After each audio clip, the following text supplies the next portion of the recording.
رز عدد من القطع، وقدم لي برضو كمية منها.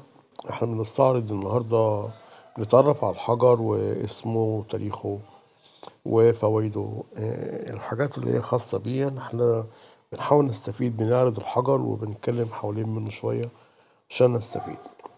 حجر الفيروز هو حجر للوقاية من الأخطار، وهو بمثابة درع للأبطال والمحاربين.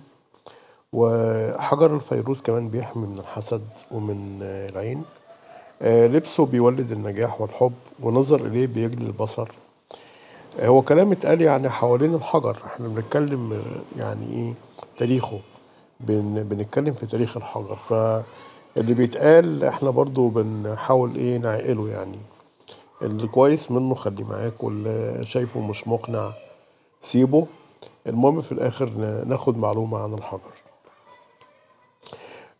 لونه الطبيعي بيعود الإنسان إذا كان مرض اللي بيلبس الحجر ده.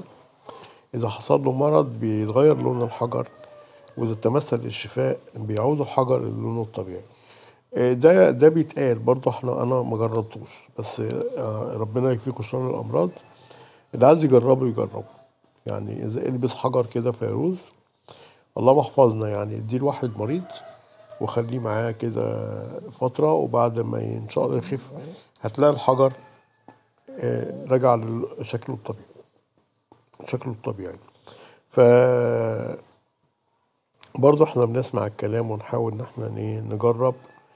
آه، طيب، نتكلم بقى عن ما هو حجر الفيروز. حجر الفيروز هو من الأحجار الكريمة القديمة الساحرة، يمثل بوضوح الكثير من الحكم آه، السابق طبعا فرعوني، والأماكن اللي كانوا بيستخدموا فيها خاصة قناع توت عنخ آمون كان بيستخدم فيه الحجر ده.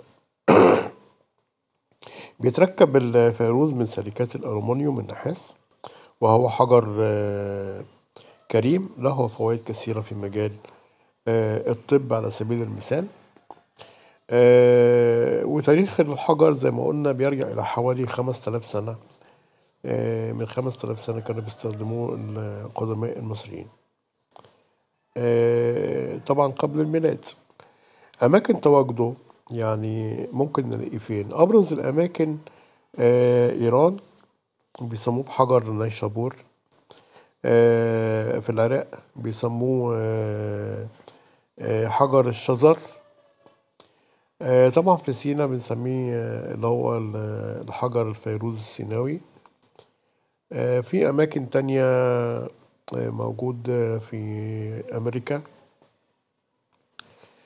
آه، حجر عند الأتراك بيسموه برضو، اشتهر برضو الحجر اسمه التركوازي كما اشتهر عنه يعني. في أماكن ياما التصنيف الكيماوي للحجر الفيروزي بيتبع مجموعة الفوسفات المعدنية.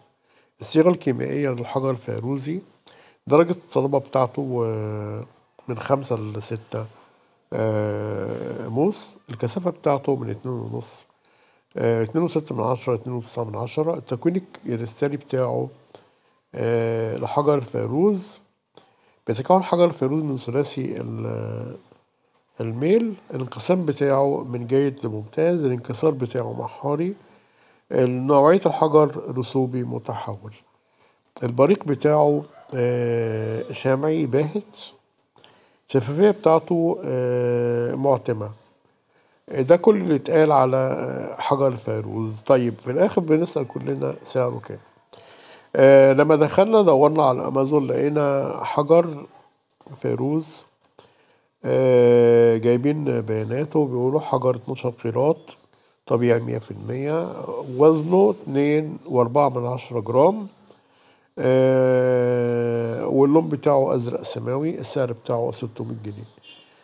يعني تقريبا الجرام بحوالي 300 جنيه تقريبا، يعني أقل شوية.